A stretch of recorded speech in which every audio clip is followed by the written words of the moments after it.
North gate ಇದೆ. ಸಾಮಾನ್ಯವಾಗಿ ಎಲ್ಲ ಮೈಸೂರಿನ ಚಟುವಟಿಕೆಗಳು ಇರ್ಬೋದು, ಉಪಕ್ರಮಗಳಿರ್ಬೋದು, ಹೊಸ ಚಾಲನೆಗಳಿರ್ಬೋದು, ಇದೇ ಒಂದು ಸ್ಥಳದಿಂದ ಪ್ರಾರಂಭ ಆಗಿರೋದು.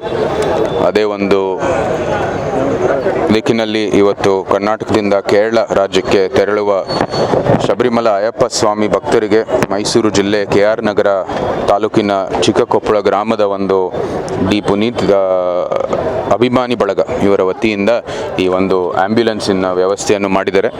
ಭಾಳ ಒಳ್ಳೆಯ ಒಂದು ಯೋಜನೆ, ಅತ್ಯಂತ ಒಂದು ಅವಶ್ಯಕವಾದಂಥ ಒಂದು ಯೋಜನೆ ಇದು. ನಮ್ಮ ಭಕ್ತಾದಿಗಳಿಗೆ ಅನುಕೂಲ ಮಾಡೋ ದೃಷ್ಟಿಯಲ್ಲಿ ಈ ಒಂದು ಒಳ್ಳೆಯ ವ್ಯವಸ್ಥೆಯನ್ನು ಮಾಡಿದ್ದಾರೆ. ಅವರು ಎಲ್ಲರಿಗೂ ಅಭಿನಂದನೆಗಳನ್ನು ಸಲ್ಲಿಸುತ್ತೇನೆ. ಶಬರಿಮಲ ಹೋಗುವಾಗ ನೋಡಿ ಭಾಳ ಪರಿಶ್ರಮ ಮಾಡಿ ಹೋಗ್ತಾರೆ ಸಾಮಾನ್ಯವಾಗಿ ಜನರು. ಆ ಒಂದು ನಿಜವಾದಂತಹ ಒಂದು ಭಕ್ತಿ ಶ್ರದ್ಧೆಯಿಂದ ಹೋಗ್ತಾ ಇರುವಂಥದ್ದು ಎಲ್ಲ ವ್ಯಕ್ತಿಗಳು ಸಾಮಾನ್ಯವಾಗಿ ಅವ್ರಿಗೂ ಕೂಡ ಎಲ್ಲ ರೀತಿಯ ಅನುಕೂಲ ಮಾಡಿಕೊಡ್ಬೇಕಾಗಿದೆ. ಹೌದು, ಪರಿಶ್ರಮನೂ ಕೂಡ ಮಾಡಬೇಕಾಗಿದೆ ಆ ಒಂದು ಪಿಲ್ಗ್ರಿಮೇಜ್ ತಗೊಳ್ಳುವಾಗ. ಆದರೆ ಏನೋ ಒಂದು ಅಪಘಾತ ಅಥವಾ ಏನೋ ಒಂದು ಅನಾರೋಗ್ಯ ಅಂತ ಆದರೆ ಆ ಸಮಯದಲ್ಲಿ ನಮ್ಮ ಧಾರ್ಮಿಕ ಸಮಾಜ ಯಾವಾಗಲೂ ಸಿದ್ಧ ಆಗಬೇಕಾಗಿದೆ. ಸೊ ಅದಕ್ಕಾಗಿ ಇದು ಒಂದು ಒಳ್ಳೆಯ ವ್ಯವಸ್ಥೆ ಈ ಪುನೀತ್ ಅಭಿಮಾನಿ ಬಳಗ ನಮ್ಮ ಚಿಕ್ಕಕೊಪ್ಪಳು KR ನಗರ ತಾಲೂಕು ಇವರು ಮಾಡಿದ್ದಾರೆ. ಅವರೆಲ್ಲರಿಗೂ ನಾನು ಅಭಿನಂದನೆಗಳನ್ನು ವ್ಯಕ್ತಪಡಿಸ್ತೀನಿ.